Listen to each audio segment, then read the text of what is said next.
A gente já chegando agora na reta final do mês de outubro, mas é sempre importante o mês de outubro por causa da campanha Outubro Rosa, que é feita principalmente para lembrar as mulheres da importância da realização de exames para evitar o câncer de mama, em especial. O doutor Álvaro está com a gente hoje. Tem mais informações, mais dados sobre essa importante campanha, né, doutor? Bom dia para o senhor. Bom dia, Barão. Bom dia, Gabi, para os ouvintes, nossos ouvintes, nossas ouvintes. E outubro é um mês que a gente realmente impulsiona a pesquisa, o diagnóstico e falar sobre câncer de mama. Lembrar, Barão, que em 2020, 2,3 milhões de mulheres tiveram câncer de mama no mundo, um número muito alto.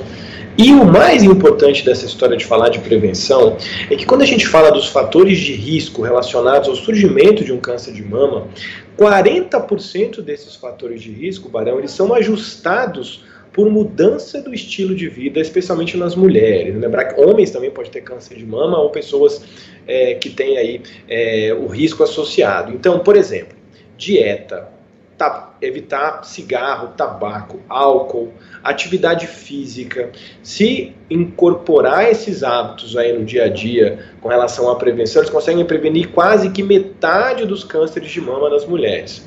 Também é importante a gente sempre lembrar que o autoexame, né, assim, ter o cuidado de se autoavaliar, surgimento de algum nódulo, carocinho, ou uma alteração de pele, assimetria entre as mamas, tem que ser motivo de procura imediata ao ginecologista e também, para mulheres acima de 50 anos, a realização da mamografia, né? Então, se tem um exame, e aí sabendo que depois do câncer de pele, o câncer de mama é o responsável pela maior parte dos óbitos em mulheres, não só no Brasil, mas em todo o mundo, é fundamental ter esse exame aí dentro da lista do seu check-up, né? E claro, se aparecer alguma coisa no autoexame, procurar com uma certa urgência um profissional. Então, sabemos de todo o avanço da oncologia, né? Cerca de 95% dos cânceres de mama, eles são curáveis se eles têm um diagnóstico feito na fase inicial, mas não adianta, né, a gente ter um atraso muito grande na procura pelo profissional quando tem alguma alteração. Então, existem avanços espetaculares na oncologia nos últimos anos.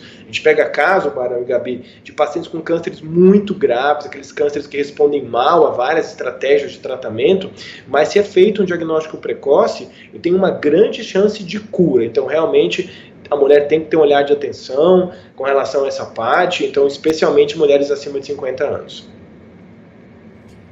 Doutor Álvaro, aproveito para perguntar aqui, mensagem dos nossos ouvintes. Um ouvinte, na verdade, perguntava exatamente algo, vai na linha do que o senhor está falando, sobre exames mais adequados para cada faixa etária e qual é a idade regular de começar a fazer o exame periodicamente, né, de monitoramento para saber se a pessoa tem ou não algum tipo de tumor. Algumas ouvintes até perguntaram, é melhor mamografia, é melhor ultrassom de mama? Tem uma idade em que a mamografia passa a ser o único exame recomendado?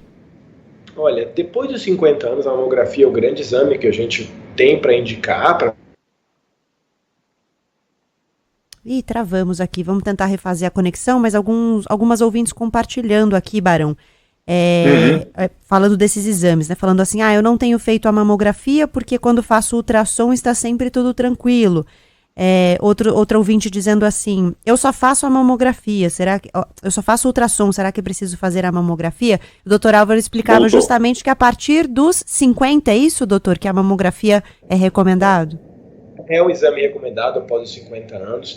Claro que pessoas que têm lá um antecedente genético de câncer, né, câncer na família, a gente tem uma idade mais precoce para começar a fazer essa investigação. Então é importante você saber seu histórico familiar, né? Agora, quando você não tem um histórico familiar, a recomendação da literatura é que a partir dos 50 anos se faça a mamografia. O que acontece é o seguinte, quando você vê algum achado na mamografia que tem alguma dúvida, você vai complementar com outros exames, né? Eu posso fazer ultrassom, eu posso fazer uma ressonância, mas vai depender da idade, de qual é o achado que você tem na mamografia. Então a gente começa com esse exame, mas depois, a depender desse achado, eu tenho que aprofundar esse exame com outros exames, como ultrassom e ressonância, para ter realmente certeza e, claro, biópsia, de repente, se tiver alguma alteração sugestiva que vale a pena fazer essa investigação. É que a reclamação de muitas ouvintes é que é muito doloroso, né? Um exame muito dolorido, na verdade.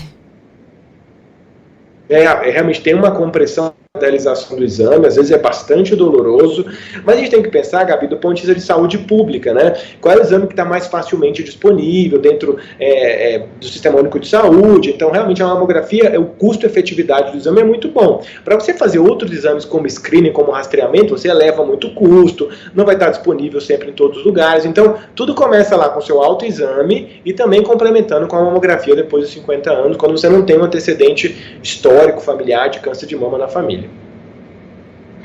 Doutora, vou voltar a falar sobre coronavírus, né? A gente tentou muitas vezes evitar esse assunto aqui depois que a pandemia deu de fato uma arrefecida, mas os casos voltam a ser confirmados na Europa, doutor Álvaro. Então, Barão, assim, já estava meio previsto que quando começasse o inverno, a gente poderia ter uma onda de elevação de casos em alguns países da Europa. A gente está vendo, não é nada assustador, mas isso acende novamente um sinal de alerta. Muita gente acha, Barão, Gabi, que não tem mais Covid, que Covid acabou. A gente vê o vírus tendo o fenômeno de evolução, de seleção, mutações, as subvariantes da Ômicron sendo responsáveis aí por um aumento de casos em alguns países da Europa. Então, qual é a reflexão que a gente tem que ter para o nosso país, né? Primeiro, não vai acontecer de novo lockdown, todas essas medidas mais agressivas, porque é outro momento que a gente vive da doença. Mas é importante a gente fazer uma avaliação, porque há até uma projeção que talvez esse aumento de casos no Brasil ele comece a aparecer lá para dezembro, janeiro, mas é importante a gente ter novas tecnologias de vacina, né, vacinas de segunda geração que pegam o melhor variante Ômicron, e também a gente está vendo que as pessoas que evoluem para a forma grave de doença são as mesmas, os idosos, as pessoas com comorbidades, as pessoas que não têm esquema vacinal completo, e existem medicações já disponíveis em alguns países do mundo para tratar esses pacientes na fase inicial, e não é cloroquina. A gente tem medicações que têm evidência científica que realmente, se eu fizer na fase inicial, o paciente não evolui para a forma grave. Mas o grande problema, Barão, é que eu não tenho essas medicações ainda no Brasil. Então a gente precisa fazer um planejamento para os próximos meses, para incorporar no SUS essas medicações, para a gente poder tratar precocemente os doentes mais graves. Também já pensar em ter os dados do Brasil, aquele velho problema, a gente tem um sistema de notificação ruim, não sabe o que está acontecendo, não faz vigilância genômica, todas aquelas lições que a gente, parece que a gente teima e não aprender, né? Para esperar ter um problema maior, então ter novas vacinas mais eficazes para proteção de forma leve e moderada da doença. Temos aí vacinas da Pfizer, de segunda geração, então fica esse alerta. Claro que não é um motivo para a gente ficar ultra preocupado, mas sim fazer uma boa gestão em saúde pública e já pensar o que a gente pode fazer para evitar complicações, especialmente porque a gente não está livre, não acabou a Covid-19, a gente sempre tem que estar atento a isso. Muito bem, doutor Álvaro volta na próxima semana conversando com a gente sempre nesse horário, tirando as dúvidas dos nossos ouvintes. Grande abraço para o senhor, doutor, até a próxima. Tchau, Barão, tchau, Gabi, boa semana para todo mundo. Valeu, até a próxima.